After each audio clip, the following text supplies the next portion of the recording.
Primero de junio, como ustedes ya saben, se celebrarán por primera vez unas elecciones para renovar a la mitad de los integrantes del Poder Judicial Federal, incluidos jueces federales, magistrados, ministros de la Suprema Corte, magistrados electorales, miembros del Tribunal de Disciplina Judicial y en algunas entidades federativas también jueces y magistrados, como es el caso de la Ciudad de México. Mientras la presidenta Claudia Sheinbaum y su movimiento han hecho un llamado público a participar en este proceso, considerando esta elección una medida democrática, en la medida se dice que el pueblo va a poder elegir. En los últimos días, varias voces han comenzado a preguntarse si vale o no la pena votar en una elección como esta. Apenas el lunes de esta semana, Jesús Silva Herzog publicó un artículo en Reforma que comienza haciéndose una pregunta. El título del artículo es, con signos de interrogación, ¿convalidar la farsa? Bueno, para el politólogo, en esta elección se nos está invitando a convalidar una farsa catastrófica, así empieza su artículo, y se nos pide nuestro voto para aniquilar al Poder Judicial como un poder profesional e independiente. Hemos invitado al octágono al propio Jesús Silva Herzog para discutir este artículo con un simpatizante de la 4T. No sé si está bien que le llame así a Federico Bonazo, ya nos dirá si se siente cómodo con esa presentación. Pero bueno, la idea es debatir el punto, porque hay mucha gente que está pensando en lo mismo, si votar o no votar, cómo votar incluso. Entonces, bueno, Jesús, Federico, les agradezco mucho que estén aquí. Confieso que llevo varias semanas yo mismo reflexionando, por primera vez en mi vida, reflexionando si vale la pena ir a votar en estas elecciones y sobre todo de qué manera hacerlo. Antes de discutir esto, pero bueno, que al final es una decisión personal de cada quien decidirá cómo votar, pero a mí me gustaría preguntarles de entrada, ¿qué piensan de la idea misma de elegir jueces y magistrados? ¿Por qué valdría la pena votar por jueces y por qué no? Vamos a empezar con Jesús, porque tú dices en tu artículo que el juez es un árbitro y que los árbitros no se eligen. Ayúdanos, por favor, Jesús, a entender esta postura tuya.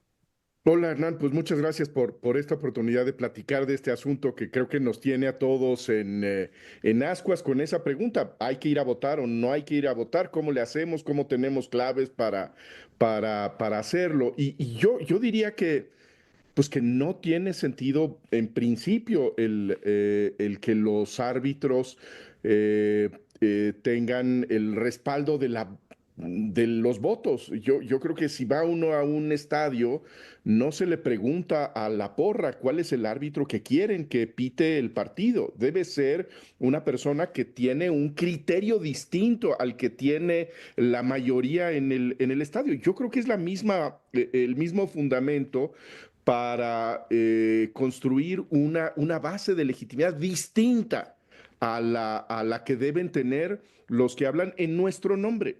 Los alcaldes, los legisladores, que creo que en efecto deben pues llevar nuestra voluntad a los espacios de decisión.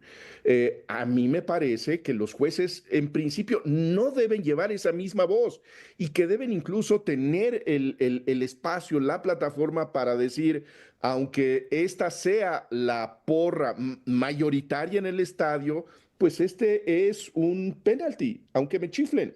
Claro, Eh, muchas decisiones que toman los jueces son por naturaleza contramayoritarias y en la Así medida en lo que creo yo. tengan que elegirse en una elección por mayoría y estar sujetos a la voluntad de la mayoría, podrían no estar en condiciones de tomar esas decisiones. ¿Cómo ves tú el tema, Federico Bonazo?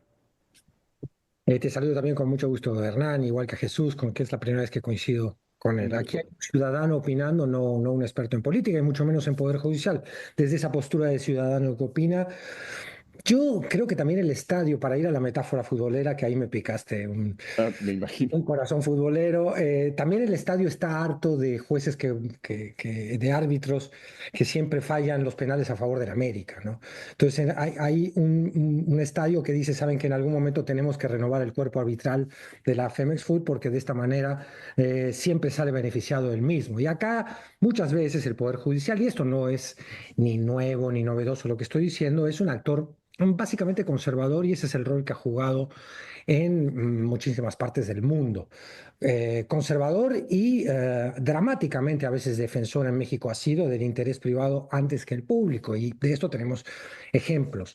Es decir, ahora volvamos al tema rápido de la pertinencia de elegir o no personas juzgadoras. En algunos países se hace, yo creo que hay circunstancias políticas que podrían ameritar una combinación entre carrera judicial y elección de ciertas porciones del Poder Judicial. La reforma al Poder Judicial y el proceso electoral al que nos vamos a enfrentar para mí está lleno de vicios que no auguran un buen resultado, sin que esto signifique que no había que modificar al Poder Judicial. Sobre todo pienso yo que había que modificar todo el sistema de procuración de justicia y eso incluía las fiscalías no tocadas en esta reforma. Entonces creo que sí vale la pena ponerlo a discusión y voy a intentar sostener, si el tiempo nos lo permite, por qué creo que sí habría que ir a votar. Bien, déjame, justo a eso iba. Si todo este proceso ha estado viciado de origen, digamos, ha habido muchas críticas en general a la reforma, a la forma en que se ha dado, la posibilidad de informarse y formarse una opinión sobre todos los cargos en disputa es virtualmente imposible, incluso para las personas más informadas o que gastan más tiempo en informarse es muy complicado, por no decir imposible. ¿Por qué aún así valdría la pena votar el 1 de junio? Porque con nuestra decisión también estamos refrendando esta manera de hacer las cosas, de alguna manera.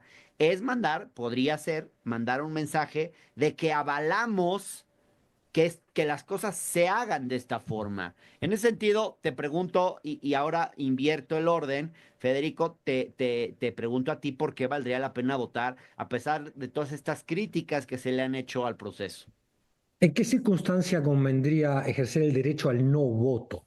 ¿No? Cuando, y esto es, me parece, si lo interpreto correctamente, Jesús, tú dime si es así, el sentido de tu artículo. Es decir, hay procesos a los cuales el voto estaría legitimando y son procesos o fraudulentos o tan mal diseñados que realmente agreden a la democracia misma que dicen representar.